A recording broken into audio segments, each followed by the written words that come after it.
What's up, you guys? It's time for another car review. Yeah, it's not that one if you were wondering. It's not that. You guys aren't getting lucky today.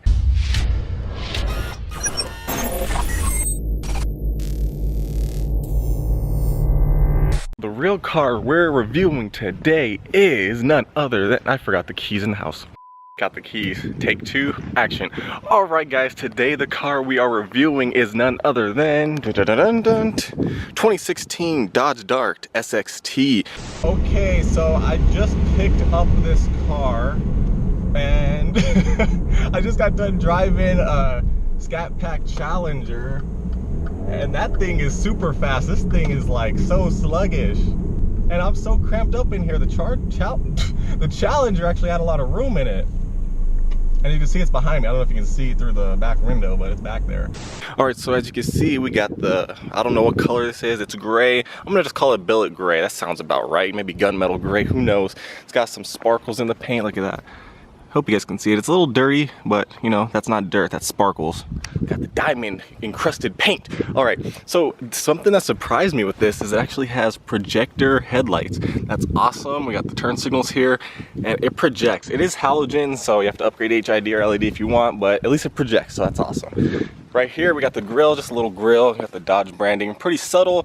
I hate front license plate covers, but this car's from Pennsylvania, so that's why. No fog lights though. Crazy talk. Right here we got a little scratch. I didn't do that, or did I don't remember. All right, we got the reflectors here, windshield. You know, I don't even know why I'm showing you a windshield. So we got the side mirrors right here. They actually aren't heated. Usually all Chrysler products are heated mirrors standard, but I guess this one isn't. No blind spot monitoring, nothing. This is a pretty base model, but we do have body color door handles, body color mirrors, no sunroof. Got a little stubby antenna. Don't know why they still have that. Usually it just has this, but I guess base model, that's what you're gonna get. So SXT right here. Right here we got the backup lights. We got the brake lights here. It has this nice strip, kind of like a Challenger. A Charger. I'm losing my mind. I just woke up, guys. One of the things that was bugging me is this is one of the only Chrysler products with the gas tank on the right side. As you can see, it's not capless or electric or anything, but it's on the right side. I don't like that. I like it on the left side. Now, some people were like, when I was working at Chrysler, they're like, yo, it's on the right side because if you break down on the freeway or something, you can't stand on the left side because there's traffic. So if you need to put gas in, it's better on the right side. But I'm like, the one time I might possibly break down from running out of gas, it's not gonna matter. But every time I get gas, it's gonna matter. Like, I pulled up to get gas, I was on the wrong side. I was like, wait a minute, where's the gas tank? All right, we got the Dart branding here, Dodge across the back. No spoiler. I mean, you're not really gonna be racing too much in this thing, but I'd like to have a spoiler just because it might look a little better. Because if you look at it, it does look a little, I don't know, what does it look like? Kind of really basic, you know, it's a basic car. Starts under $20,000 for this model. Right here, got the really basic wheels. Look at that. They almost look like hubcaps, but they're not. All right, trust me on that one. All right, so here's the key. No metal key, that's awesome, but no push start either. Let's take a look at the trunk while we're out here. Double tap, it opens up. That's all it opens halfway. You have to open it the rest of the way yourself. As you can see, we got a lot of room in here. Got a spare tire down here. Yep, there it is. Full-size spare tire. And yeah, you can fit 3 dead bodies, maybe 2 living bodies back here. Now we're gonna get inside the car. Let's check this out. All right, this is what we got. Interior actually doesn't look too bad. It's got like perforated cloth seats. I guess that's a thing because it has it right here. They're not too bad. They're like bucket seats, just not leather. On the side we got leather stitching and padding over here. This is all hard plastic. Some cloth just like the perforated right there on the seats. Got this whole speaker grill right here, so that's pretty cool. Sound system's actually not bad. It gets bumping in the night. All right, we got a little bottle holder here, little cubby space. Controls for the windows, little cubby space there. Door handles here, look at that, that's nice anodized, I don't know, anodized silver. I think it's like plastic though, it's not metal, or is it? It might be, who knows. Inside we got the steering wheel here. No paddle shifters obviously because, you know, it's not really a sporty car. I mean, it could be, but this one's not, at least. On the back right here, can you guys see this? One of my favorite things about Chryslers, where is it? There we go. Steering wheel controls for the radio, volume controls on this side, other side switches the tracks. Right here we got voice command, Bluetooth, and right here controls the driver information center. Now it's not really that great, but it's there. We got cruise control settings here, the radio. Basic radio. For the first day I had this car, I didn't know it had Bluetooth audio. I thought it just had phone, because when you go through the player settings, it doesn't say Bluetooth at all. And then once you pair your phone doing the voice commands, which I hate so much, they can't just have a button right here to press, then it'll connect your audio and it'll work, and then it'll show Bluetooth as an option. So there you go with that. Got 4 air vents up here, got this nice little design up here. Look at that, kind of blocks the sun, but there's no touchscreen, so what's the point? Got some speakers up there. Got the mirror here. It does dim when you flip the switch, but in the auto dimming, so that's not good. Up here in the mirror, got these ugly looking lights. I hate those so much. Up here, got these lights. Now back here we have these lights, and I was actually leaning back in this car just like this, and I turned on this light at night and it blinded me. It's actually pretty bright, but I prefer LEDs because it looks a lot cleaner. Now this seat actually raises up and lowers down right here with this. See, it goes up like that and then down like that.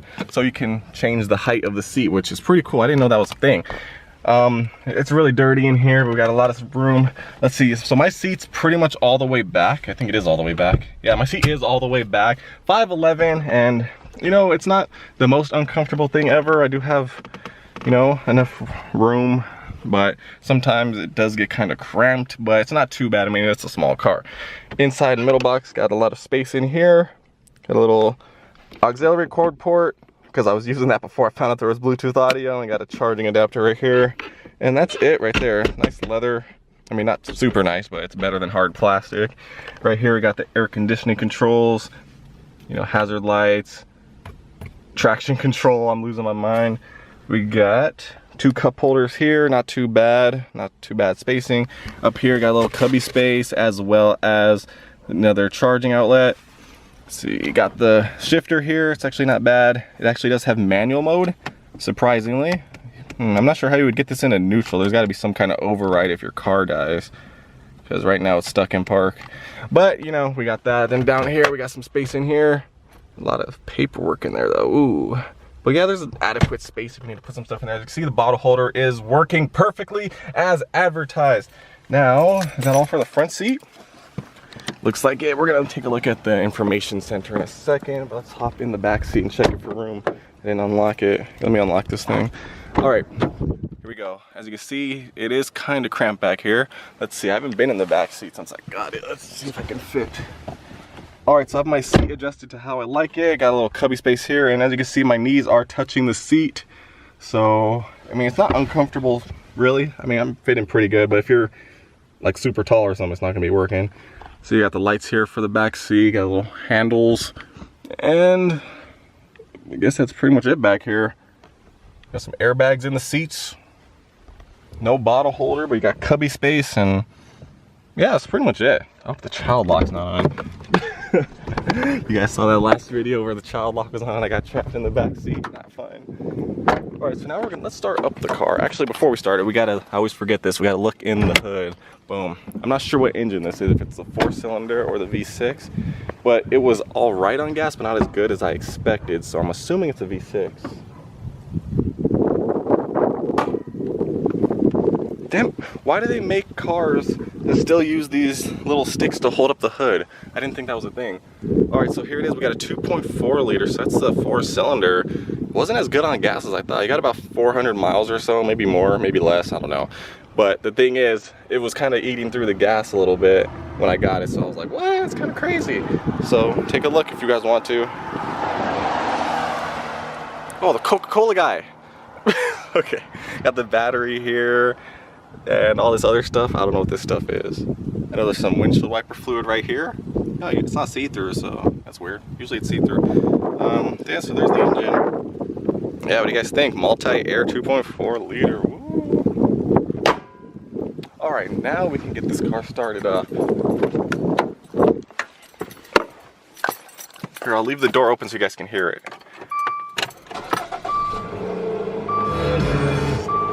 All right, guys, all right. All right, so as you can see, you got the Dodge logo popping up right there. So we got a digital speedometer. I mean, it's not that great, but it's better than nothing, barely. Right here, we got the trip calculator. I drove 545 miles in this car, so I'm pretty sure I know how it drives. It drives all right. It actually handles pretty well at high speeds on the freeway, so props to that. You can take your hand off the steering wheel and keep going straight. Yes. All right, so right here it shows your current MPG, but it doesn't show your overall MPG, or does it? Nope. Because I was trying to figure out, I was like, how many miles am I doing? Because I started running out of gas. I was like, how many miles do I have? It doesn't tell you how many miles you have till empty or anything. The light just comes on. Tire pressure, oil life, settings for various things, or actually not really anything. Language and metrics. Okay, whatever. 88 degrees outside, how many miles you have on the odometer, and speedometer. That's pretty much it. It shows if you're in park, reverse, neutral, whatever. No backup camera, obviously.